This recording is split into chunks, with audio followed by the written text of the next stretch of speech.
Before we begin, you must have at least the basic knowledge of Kubernetes and AWS EKS to really understand this topic. I have already uploaded a detailed Kubernetes architecture video and even a full Kubernetes course. I will provide you the links in the description so you can use it. If you already know Kubernetes architecture and EKS basics, then continue from here.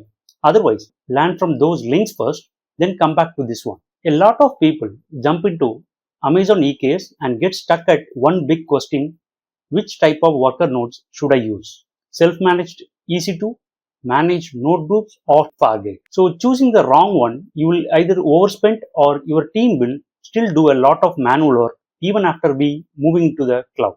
So in this video, I will explain each option in detailed way with why and when to use it with real scenarios. So by the end of this video, you will know exactly what type of worker nodes you should choose for your workload.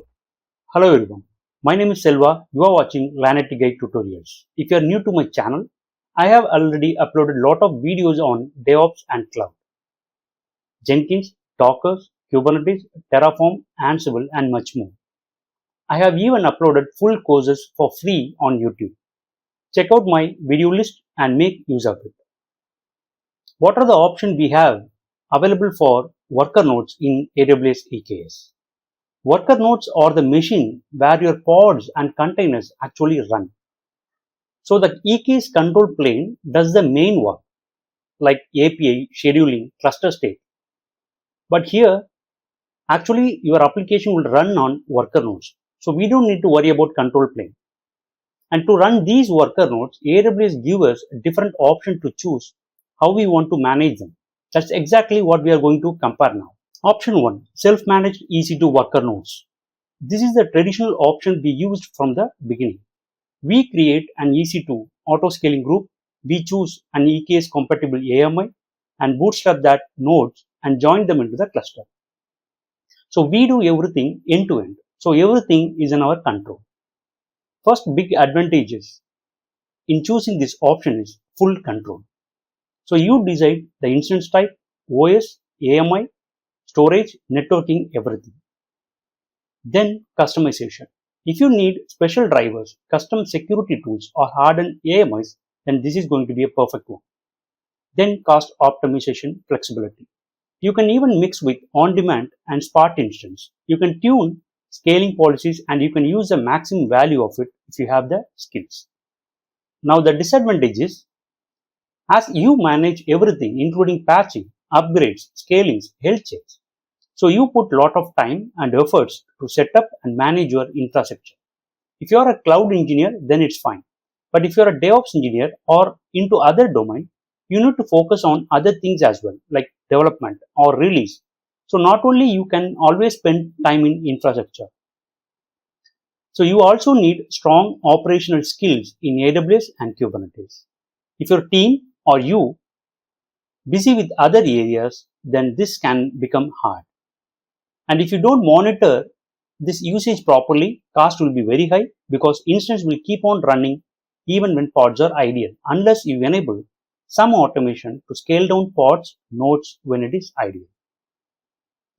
So use self-managed nodes when you need advanced customization like GPU nodes for ML trainings, custom kernels, or strict compliance images. So team with strong DevOps skills usually prefer this kind of control. They will go for self-managed node group. Option 2, managed node groups.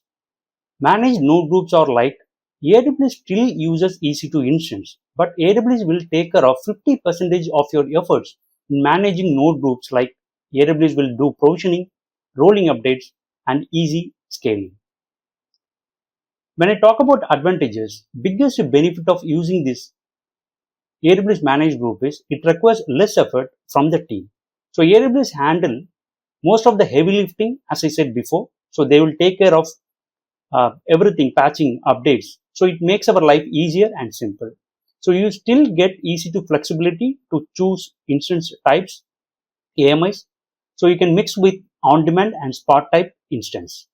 Scaling is smoother, built-in integration and rolling updates are easier.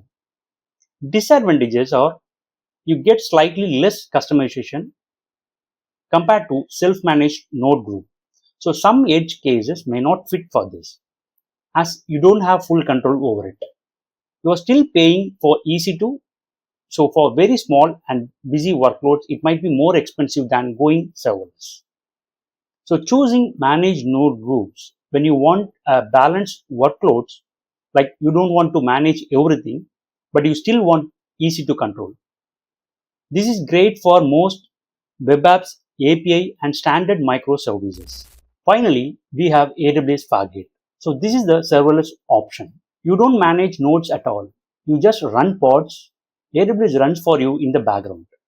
And a quick note, when I say serverless, it doesn't mean that there won't be any servers. AWS still creates servers behind the scene. We just don't see or manage them. From customer point of view, AWS says it's serverless. Big advantages of using AWS Fargate is zero infrastructure management.